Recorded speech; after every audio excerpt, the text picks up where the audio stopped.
watching Shalom TV, celebrating Jewish culture. Funding for Shalom TV has been provided by the following.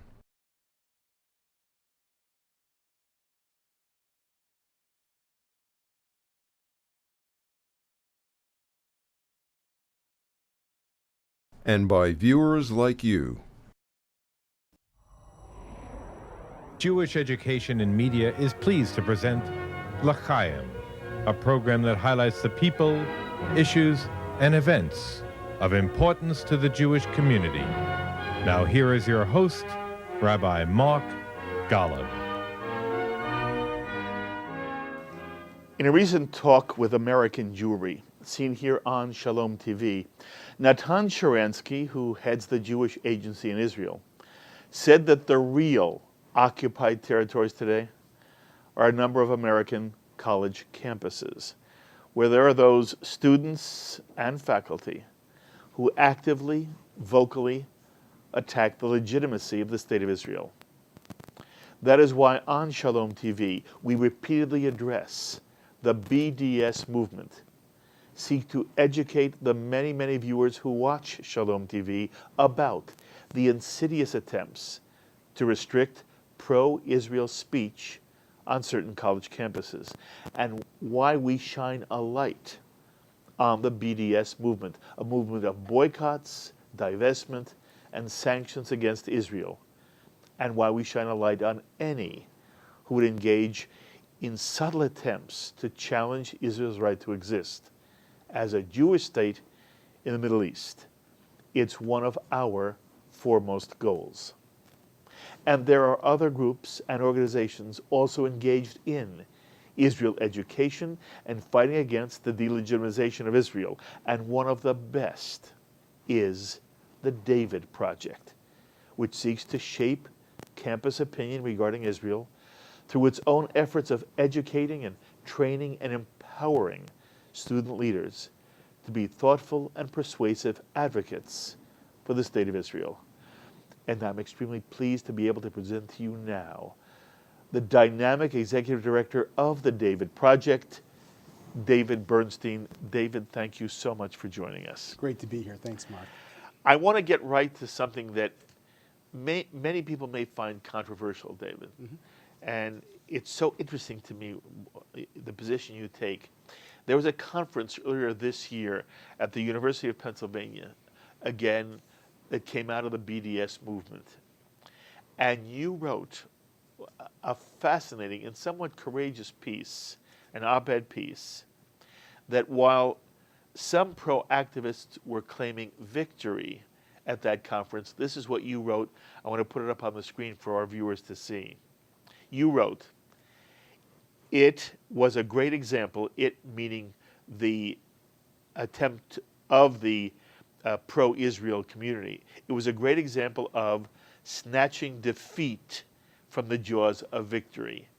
You wrote, "Pro-Israel groups took what should have been a non-event and turned it into a publicity windfall for the anti-Israel cause." And I've been in your presence before, and you've tried to speak about this. I want to begin the substantive discussion with you by explaining why you bring a very innovative and different view of what advocacy work is on the college campus, and why do you write that the pro-Israel group snatched victory away from defeat in their efforts at the University of Pennsylvania? Sure. Well, first let me say that the students at Penn and the Hillel and some of the local institutions did a wonderful job at Penn. They took on new approaches to Israel advocacy that I thought were enormously effective. It's really outside organizations that are coming in and are using the Penn BDS controversy as a way to get publicity, as a way to turn this into a major public issue. And I think that's the problem. We're so used to reacting. There's a problem, it's a fire, let's put out the fire. And the truth is, we're not asking the much more important question, which is, how do we move the discourse in a positive direction on the college campus? I have to tell you, our estimation is that there were about 70 to 80 students, Penn students at that BDS conference, and the rest of them were local community people. So the question I have is, why give that more publicity than it deserves? Let's instead drive the conversation in a direction we want to take it. Let's not forget that according to a recent survey, 32% of college students felt that Israel represented American values best, and only 1% thought the Palestinians represented American values. So when you look at those numbers, you have to ask yourself two things. One is, why even bother criticizing the other side so much when the other side is held in such low esteem, number one? And number two, how do we get that 32% number up? Because that's not going to sustain the current level of support from the United States government. So to me, what that argues for is a positive approach to advocacy, a proactive approach to advocacy. As opposed to a defensive and reactive approach. And it's a totally different way of thinking about it. That means you take your message to the people you want to talk to rather than just trying to put out fires or reacting to what the other side says. When you do that, when we engage in a debate with the other side, which sometimes we have to do for sure, when you engage in a debate, you're not usually talking to the unconverted, you're not talking to the middle, you're talking to the other side, and you're talking to the converted, you're on your side. And second of all, you may be turning off the students in the middle who are looking at this and saying, a pox on both of your houses. Mm-hmm. So those who would question you, and I'm not sure anybody would disagree, but they would look for a nuance, and I want you to help me with the nuance. Sure. There has long been a dilemma within the American Jewish community. When do you react? When do you go public? And the classic example is you're in a community and somebody puts a swastika on an outside fence or a door of a Jewish home, let alone a synagogue. They deface some Jewish something with a swastika, or they write some other kind of anti-Jewish, anti-Israel slogan. And the question is always, does the local federation, does the local synagogue community, does the local Jewish community react to that? Do we go to the newspaper and make a public statement? Or do we feel that by doing so, we, to some extent what you've said, do we give more exposure, more credibility, more publicity to the anti-Jewish, anti-Israel statement? And in essence, you're using that same model of an issue on the campus. And there was a moment when Jews were afraid. They didn't go to the newspaper because they were afraid that it would, that they didn't have the strength, and that it would in some way encourage more of it. And then there was a reaction, even from within the AJC, that said, no, anytime there is an anti-Semitic, anti-Israel statement in a community, the Jewish community must react, must go public. I want you to react to the general question that is posed by the swastika on a fence or on a synagogue, and then apply it to what you're saying about campus life.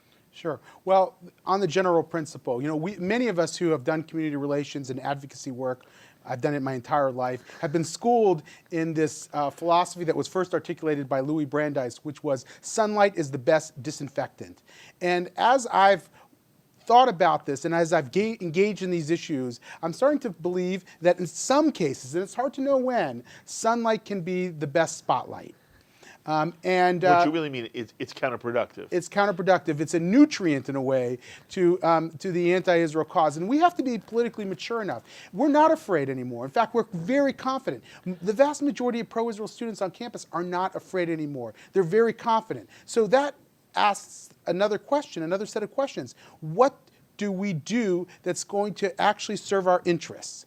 That's the question I want to ask in every single case. And there are times for sure, and sometimes it's hard to know when there is a series of anti-Israel or anti-Semitic acts taking place, and that we are obliged to react, and go to the public arena with it. And we must do that, and sometimes we have to set a marker in the public mind when there's something that's outrageous, and we should all be mindful of that. But too often, I feel, we're caught into this trap set by the other side. It was no accident that the other side held this conference at Penn, because they knew it was an important place for the Jewish community, and they knew it would get our attention. They knew we would react, and we fell into that trap. Oh, just to clarify, the conference had a goal. The goal was to get the University of Pennsylvania to basically divest from any investment in the state of Israel. It had a stated goal, and it had, I believe, a secondary goal. The stated goal was to get them to divest. But the truth is that the president of Penn came out very early on and said that they weren't going to divest. And so they still went through with the conference. They didn't pick up and go somewhere else. So the problem here is that they were also had another goal, and that goal was to get us to react, which we obliged. I have no doubt. You were being baited. We were being baited, and we fell into it. And it helps them when we do that. There was a study done by the Israeli government about a year ago that looked at the amount of press exposure to BDS and the Apartheid Week and the like, and found that the vast majority of the exposure was in the Jewish press, and not in the non-Jewish world, non-Jewish press. These ideas are not catching on campus. There's almost no campus in the United States which has gone down the path of BDS. What is happening is the secondary impact of that. What is happening is what's being taught in the classroom to many students, which is very often negative. That is the drip of negativity that's corroding attitudes toward Israel in this country. And while that doesn't sound as sexy or as serious or as immediate as the delegitimization threat, and it does exist in certain places, no doubt about it, it is a huge threat that we have to face. We're not worried necessarily that in a year or 10 years or 20 years that Israel will lose its legitimacy in the minds of Americans. But we are worried about a slow corrosion of support amongst younger Americans that's taking place today, most notably on college campus, that will affect their views tomorrow. I want to make sure we understand. Are you saying that at the moment on college campuses, there is an erosion of support for the state of Israel? Are you saying, for example, if we were to poll college students today, the percentage who would be in some way pro-Israel, or at least not anti-Israel, that the poll would show that there is less support for Israel among college students today than there was, let's say, 10 or 20 years ago? What we do know is that there's a gap between older adults and younger adults of about 10%. So that's serious enough. Now, has that always been true? I believe it's probably always been true, but I think it's more pronounced today. Okay. And we don't have all the data to prove this point that we'd like. But I do believe that that college campus experience matters, and that it does affect the opinions of leaders as they grow and become more important in the power structure in American society, and we have to take that very seriously. I think the problem is also more pronounced in the most elite universities. And there may only be about 100 to 150 schools around the United States that have a serious Israel problem. But those are the schools that your grandparents, your grandkids go to, your kids go to, and that the next member of Congress from your district will probably come from. Right, so that's why we have to take it seriously. Okay. Dershowitz was here, Alan Dershowitz was here very recently and talked about the issue he had at Harvard, and his response was very much along your lines. His argument was, don't worry about their conference, we'll hold our own conference. Yes. And he described how his conference attracted multiple times more than the anti-Israel conference. At the same time, David, I want to make sure you're not misunderstood, or even that I'm misunderstanding you. To what extent should there be in the Jewish community, real concern that on the critical college campuses, you call them elite campuses, your point is that's where the future leaders may be coming from. To what extent is there really a problem? Or, again, is this a media creation? And the one that obviously stands out for all of us is when Michael Oren went to California, tried to speak, and was shouted down.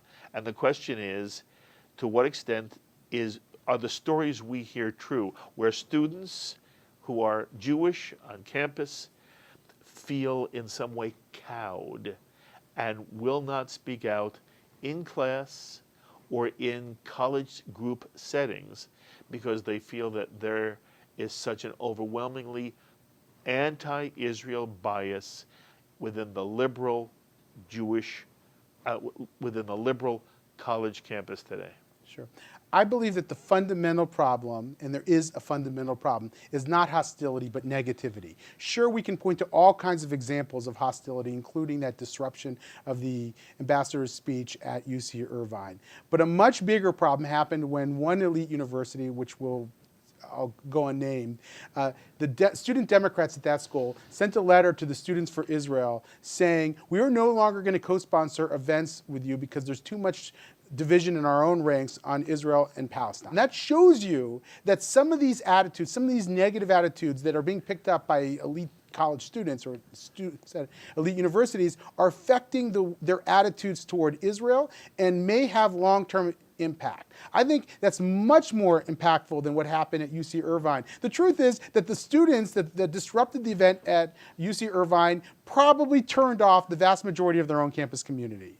And if you looked at that YouTube video of Ambassador Orrin, or you were at that event that day, and you're an average student at UC Irvine studying business or engineering, you probably could not stand those students who did that. Mm-hmm. You probably were much more sympathetic to the pro-Israel students who acted in a thoughtful, peaceful way. So I think we're not trying to become like them. One of the things I tell some of our supporters is, don't try to take from their playbook.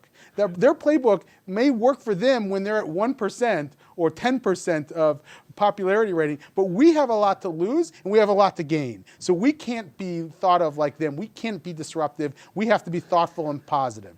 All right, I want to quote one more thing you said, which really sort of wraps this part of the discussion up. You say that some in the pro-Israel community are addicted, I love the word, addicted to reacting to every anti-Israel infraction. It's time to kick the reaction addiction. True? True. Okay. If we're going to kick the addiction reaction, you're not suggesting we do nothing. And what you try to do, and again, the enormous creative work that you're doing within the David Project, is to try to instill a different kind of Israel education and Israel advocacy among young college students. Can you tell our audience, what are you urging young people to learn and do? Both issues, learn and do. Right. Very good question.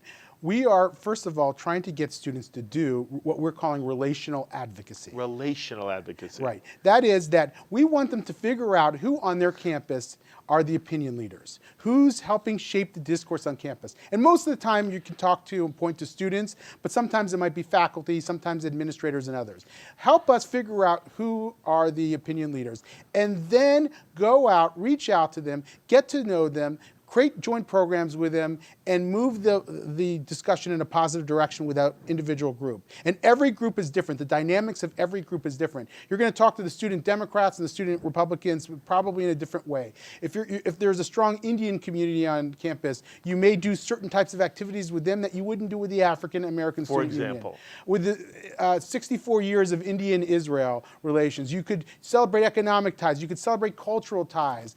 It's a process of moving forward, of building connections that lead in the long run to a more developed, thoughtful understanding of Israel and its place in the world. That's what we're looking for. Okay. Are you suggesting that Jewish groups do this on campus as opposed to Jewish individuals?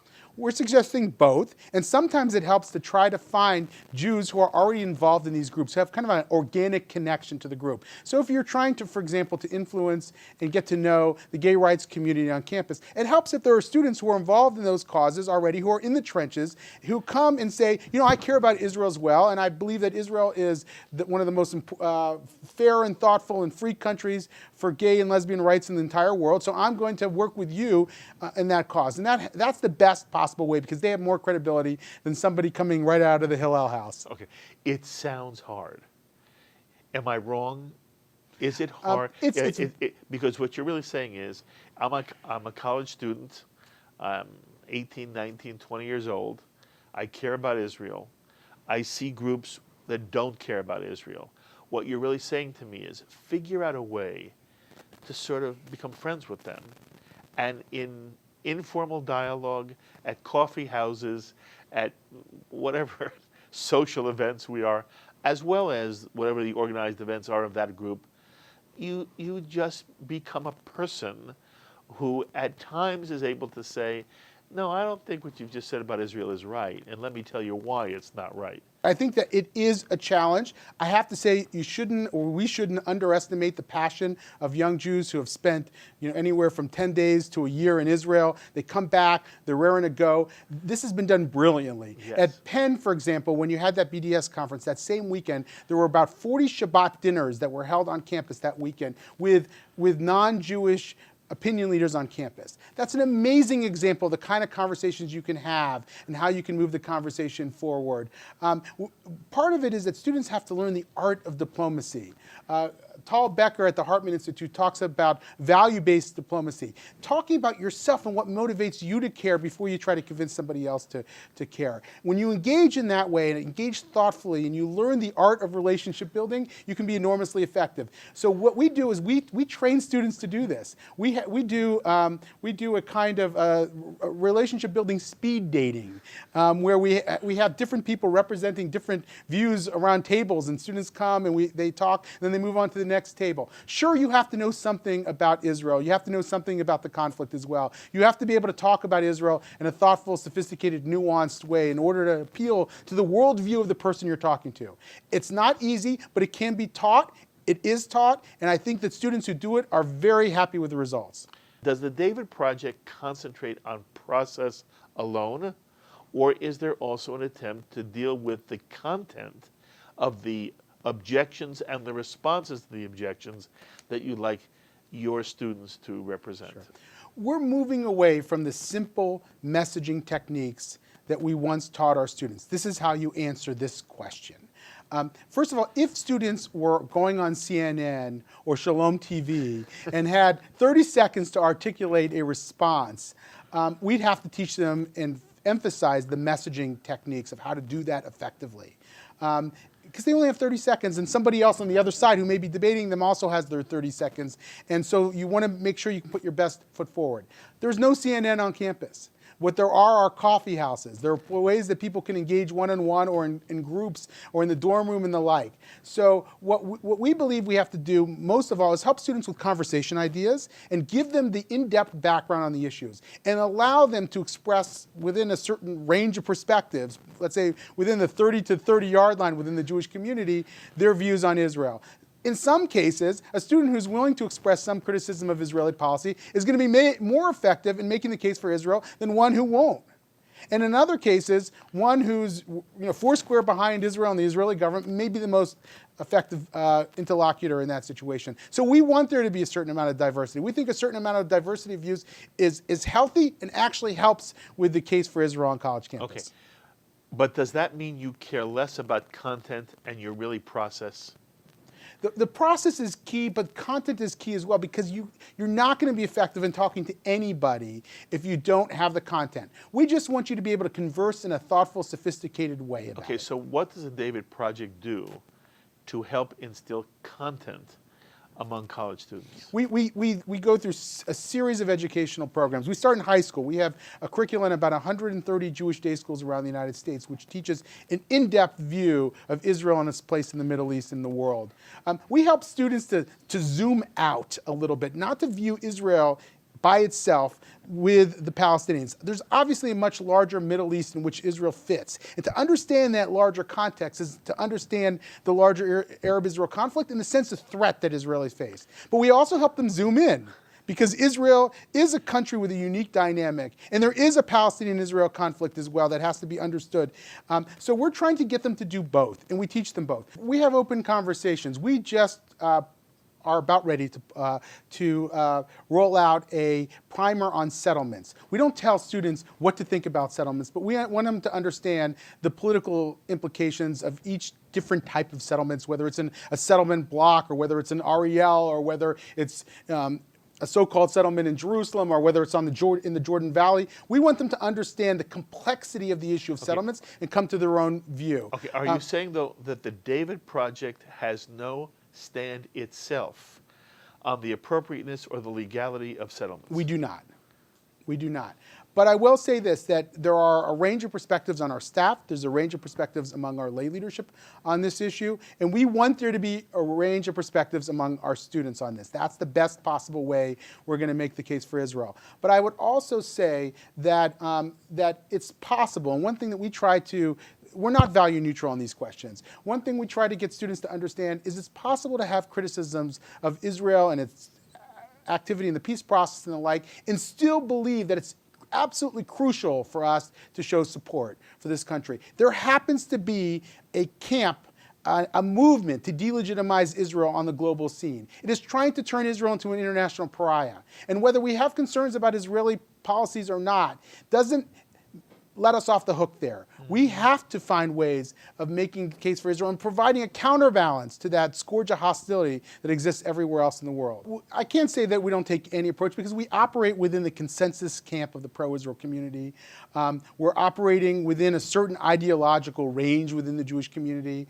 I would say that as a student who believes Israel should never, ever make any kind of territorial compromise is not going to feel comfortable, and one that believes that Israel's almost entirely in the wrong and should give up everything tomorrow is probably not going to feel completely comfortable. Those who see grays are probably more likely to feel good about our brand of advocacy and education. You are a nonprofit. We are. And therefore, before we close, there may be people watching Shalom TV right now who very much want to help you in your work. If anybody wants to be involved in the David Project, how can they do that?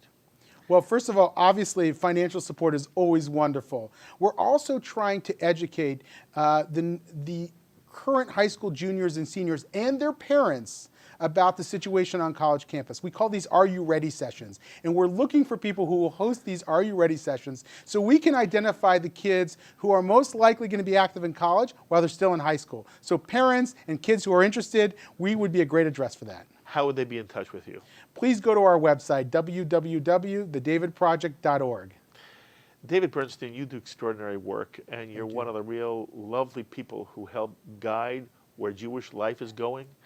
You make an extraordinary contribution to the Jewish community through the State of Israel, and it's an honor for me to sit with you. I hope you allow me to reach out to you many times, and also, you know, we do roundtable discussions, and I know you're based in Washington. You travel to Boston. You go to Israel. I don't know how you even have time to breathe, but I hope there are oftentimes you'll sit at this table and share your wisdom with us. I'd love to.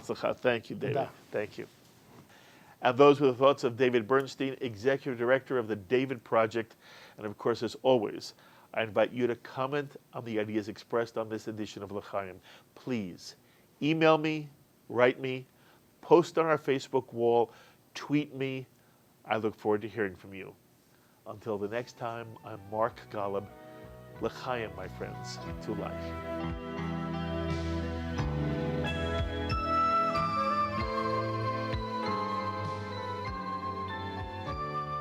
We would be pleased to send a complimentary DVD of this program to anyone who wishes to support Shalom TV with a tax-deductible gift of $36, double high or more, to the nonprofit organization Jewish Education in Media.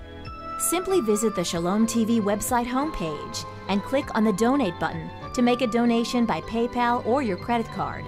And please indicate the program for which you would like a DVD. Or you can send your tax-deductible check made out to GEM, Post Office Box 180, Riverdale Station, Bronx, New York, 10471. And again, please remember to indicate which program you would like to receive on DVD with our compliments. And we thank you for your kind support. L'Chaim is a presentation of Jewish Education in Media.